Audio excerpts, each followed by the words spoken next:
Welcome back. You're watching Newsx. I'm Rishabh Gulati. Ladies and gentlemen, I don't want to overstate it, but not understate it either. When a meeting happens between Prime Minister Narendra Modi, who's been the Prime Minister of this country for the better part of 12 years, and Xi Jinping of China, and the first meeting in more than 7 years, at a moment in which the global economic, geopolitical, strategic system is in flux. And the reason I say it's in flux because none of us are understanding what the heck is going on.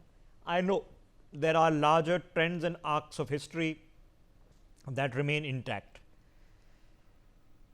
But for a lot of countries in the world, including the one that I reside in, we are all having to figure out how do we navigate a global environment with complete cacophony, chaos and confusion that is currently coming out of Washington. It's not making any sense.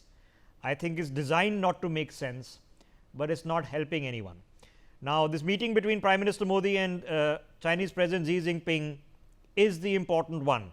The SCO, the Shanghai Cooperation Organization, has a place in the multilateral fora of the world, but it is not the SCO Summit which is of relevance here.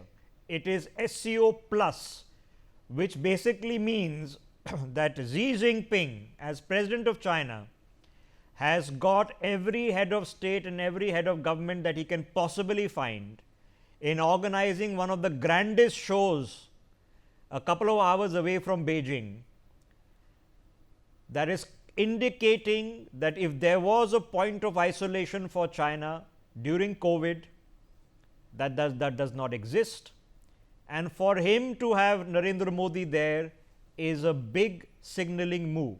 Now, does that sort out all our problems? The answer is no. Are we in a permanent situation of angst with the Americans? The answer to that is also no. But does it indicate that all of us have to now think beyond America in order to look after our economies? That process is well and truly going to be happening. So, let's examine and open this up. Joining us on the broadcast, Dr. Sharat Kohli is with us, Dr. Jayajit Bhattacharya is with us, Shruti Das Gupta joining us, Ambassador Manju Seth joining us. But let me hop across straight to Tianjin, where my colleague and senior executive editor Megha Sharma has been holding fort for the past few days. Megha, what's now the buzz on the ground? There's a lot of anticipation. This is one of the three big ticket meetings: Modi-Xi, Modi-Putin, Putin-Xi. Those are the three big ticket meetings that are going to happen in the course of the next 12 hours. What's the buzz on the ground? What is actually expected to emerge from this? Well, in just about 20 minutes from now, Prime Minister Narendra Modi is going to be holding that very important, much talked about bilateral with his Chinese counterpart. Of course, number one on the agenda is going to be about how the ties have sort of started to fall into place between India and China vis-a-vis what had happened back in 2020, the Galwan clash. It has taken some time for India and China to recalibrate, and this recalibration has been accelerated with the Trump tariffs that have been unilaterally imposed on India, and threats of up to 240% tariffs being imposed on China that have brought these nations together on common ground. Yes, there have been a number of disputes. There are border issues. There have been several times a back and forth coming with regards to the territories that China claims in Arunachal Pradesh as its own. Yes. There is yet to be de-escalation. Yeah, but Megha, you know, I know there's a larger conversation which of course we are having non-stop, but just on the specificities of what is happening on the ground, what are people around telling you? What is the conversation happening? Are there great expectations or muted expectations? You know, what's the flavor on the ground? Well, at the moment, when we look at what are going to be the optics of this meeting, there are no big MOUs or agreements that are going to be signed. But at the same time, even as we saw what happened between the India-Japan summit that took place just a couple of days ago, there were these substantive MOUs that had been signed, a flurry of activities taking place between both the countries.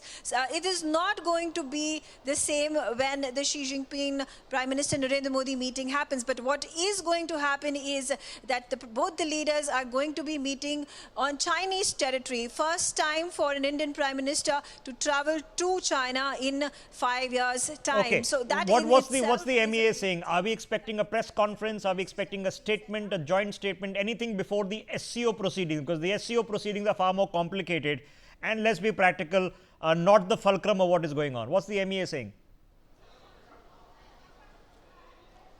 Right. So right after the SCO formal reception commences at 7 p.m. There is going to be the Ministry of External Affairs that is going to be holding a press conference 2 hours after that. That's 9 p.m. Beijing time. And that's when there are going to be announcements that are going to be made with regards to what has actually happened between the meeting between the two leaders that happens in just a short while from now. So there are going to be highlights that are going to be provided from that big ticket meeting that we are all anticipating. But this will only happen later in the evening today, Rishabh. Okay, so let me distill this. No agreements are going to be signed. There will be no MOUs. They're going to be meeting for 45 minutes plus minus. But there will be a press briefing. And in that press briefing, we are expecting some agreements and some announcements for sure to take place. Now, that's between PM Modi and President Xi. There's another meeting between PM Modi and President Putin, which is planned for after a few hours, which will be early tomorrow morning. What are the expectations being built up for that? Again, even before President Putin has arrived over here at the SCO Summit and met Prime Minister Narendra Modi, Kremlin has already made an announcement. Kremlin has gone about saying that Putin will be visiting India and meeting Prime Minister Modi in December 2025. So this goes on to show what the momentum in the future for India-Russia ties is going to be. And of course, there's going to be there are going to be this posturing that India and Russia are going to show with the meeting bilateral that happens early morning tomorrow in wake of the 25% additional tariffs that have been imposed by America on India for purchasing. What else is going on? Because we know that Xi Jinping has met with Muizu of Maldives, he's met with Oli of Nepal, he's also going to be meeting with Shehbaz Sharif. None of these meetings quintessentially, I don't think anything discussed in the meetings will be of Indian interest. So what's the buzz that you're getting? What's happening in these meetings?